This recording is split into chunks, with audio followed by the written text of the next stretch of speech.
doctor Vicente Vargas esta tarde. Usted nos llama al 809-545-10, no, 540-1065. 540-1065, si usted nos llama, porque nosotros estamos hablando hoy de cuando se nos presenta esta situación de un familiar, una mamá, un papá muy enfermo y que nos cae a nosotros la responsabilidad de cuidar de esa persona y no nos ponemos en contacto con lo que sentimos. Buenas. Aló. Aló. Adelante. Sí, hola, Zoila. Oye, yo estoy pasando por esa situación actualmente. A ver. Ajá.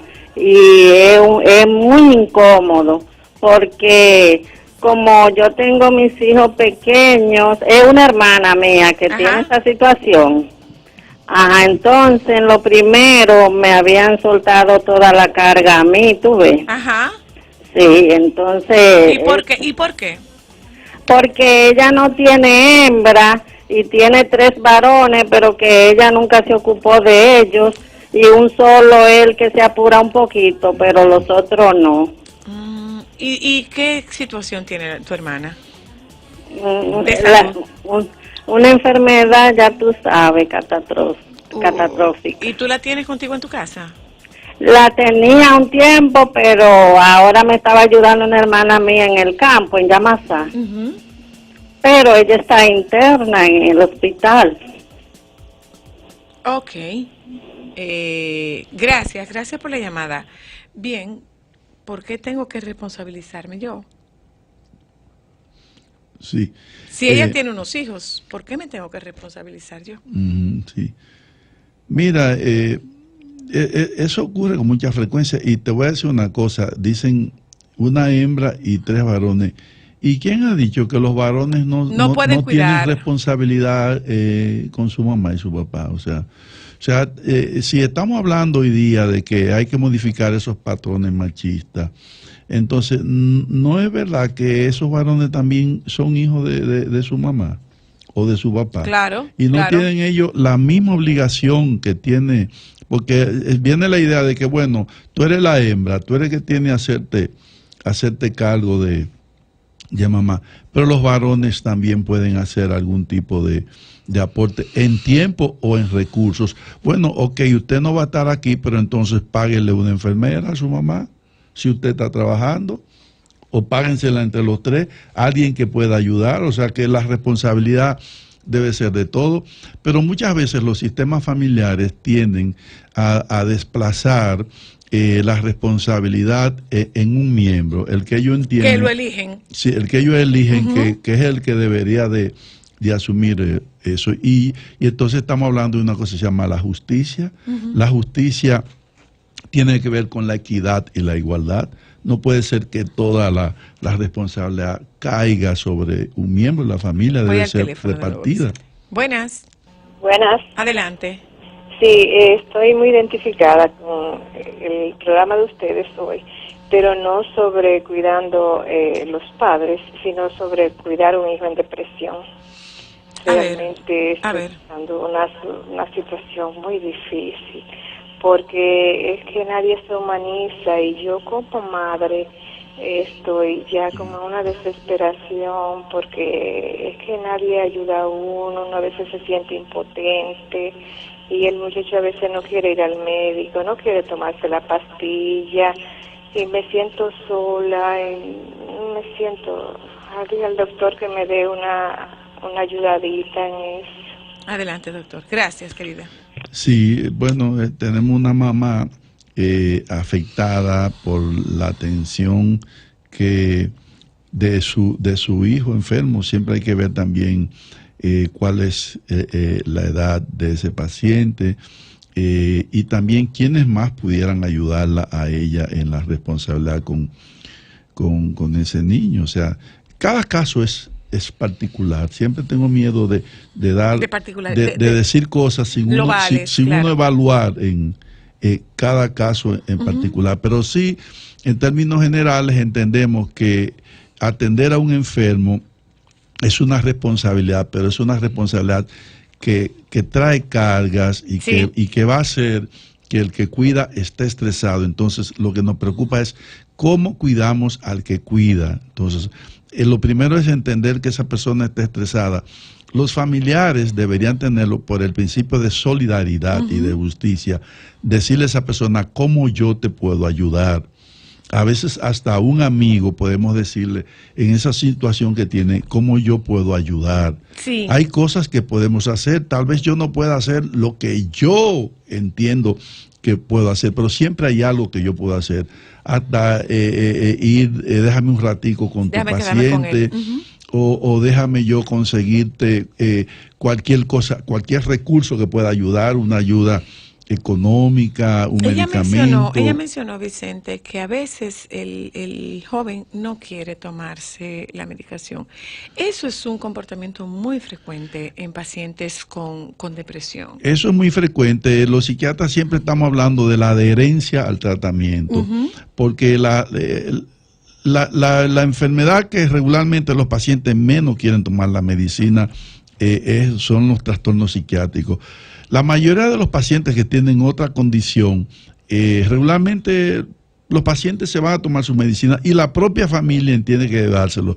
Pero todavía hay mucha resistencia para el tratamiento psiquiátrico y parte de lo que un médico, un psiquiatra tiene que hacer es lo que le llamamos la psicoeducación. Educar al familiar y al propio paciente de por qué necesita esa medicina, y ese es un trabajo que a veces tiene que hacer el equipo de salud, ya sea el médico, el psicólogo.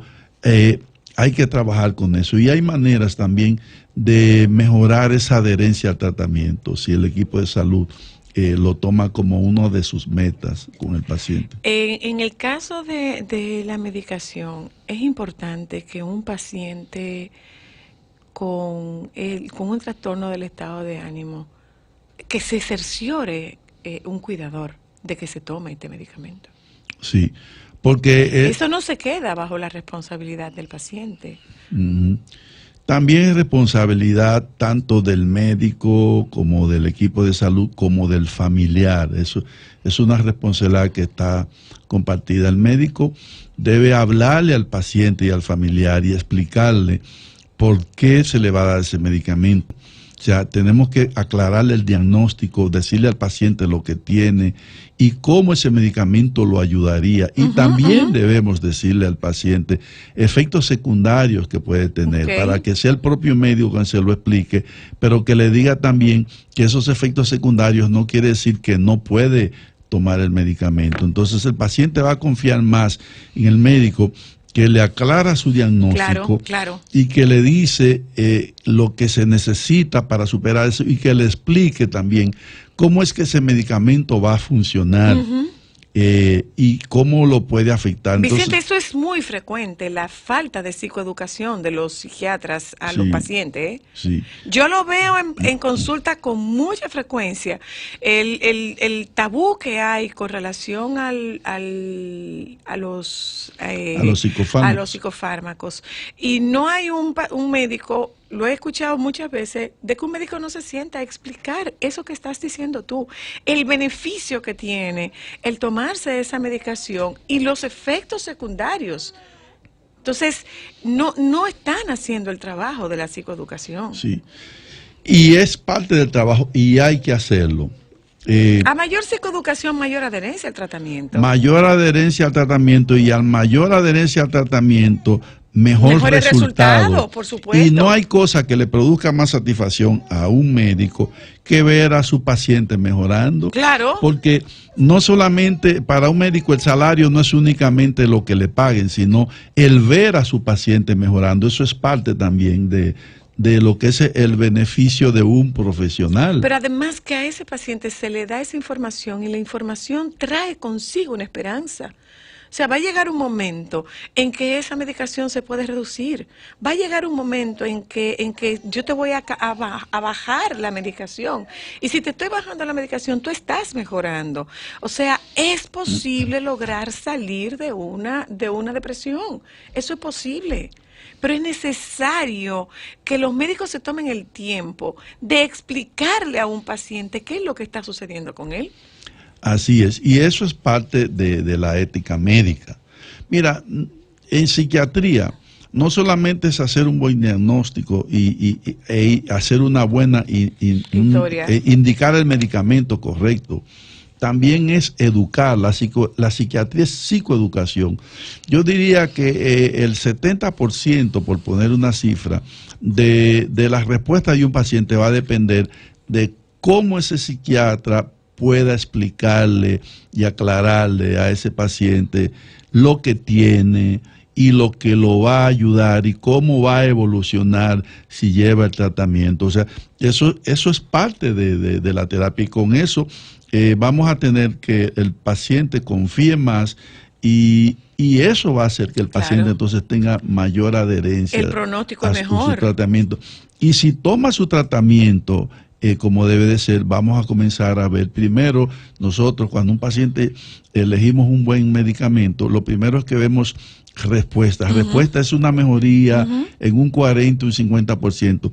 Si ese tratamiento sigue ya a los 10 días, cuando el medicamento, los neurotransmisores suban y también los receptores bajen, entonces que vamos a comenzar a ver que los efectos secundarios comienzan a ser menores porque ya el cuerpo se adaptó al medicamento, pero además los efectos clínicos que estamos buscando comienzan a aparecer después de esos 10 días. Entonces es que el paciente comienza a sentir realmente el cambio. Y ahí entonces comenzamos ya a hablar de remisión. En la remisión comenzamos a ver que ese paciente mejora en un 60, 70 y 80%. Y el paciente está viendo que la cosa sí es buena. Y si logramos mantener esa mejoría por un periodo de entre 6 meses a 12 meses, un promedio de un año, entonces podemos hablar de recuperación y podemos decir que el paciente realmente salió de la condición por la que fue. Y ahí es donde el paciente entonces se siente satisfecho con su tratamiento, y en ese momento el propio paciente es el que más quiere continuar su tratamiento. Sí. Doc, se nos termina el tiempo. Usted tiene que hablarnos la semana próxima de con el pie derecho. Vamos a hacer un programa exclusivamente del pie derecho. ¿Te parece? No? Muy bien. Gracias. Nos juntamos con ustedes mañana. Doña Consuelo parece que se fue de vacaciones anticipadas por el día 1 de mayo. No. Ella está cogiendo el día 1 de mayo y lo está celebrando ahora. ¿Dónde que está? Que nos traiga algo de por allá. ¿O es por aire que fue? En helicóptero se fue. Pero ella puede mandar a buscar algo. No, pero no hubo uno que bajó en pura autopista Duarte, en una finca para comprar un chicharrón. Que paren donde Miguelini, que nos traigan algo. Nos juntamos con ustedes mañana, si Dios quiere. Quédense, por favor, con los compañeros del Sol de la Tarde.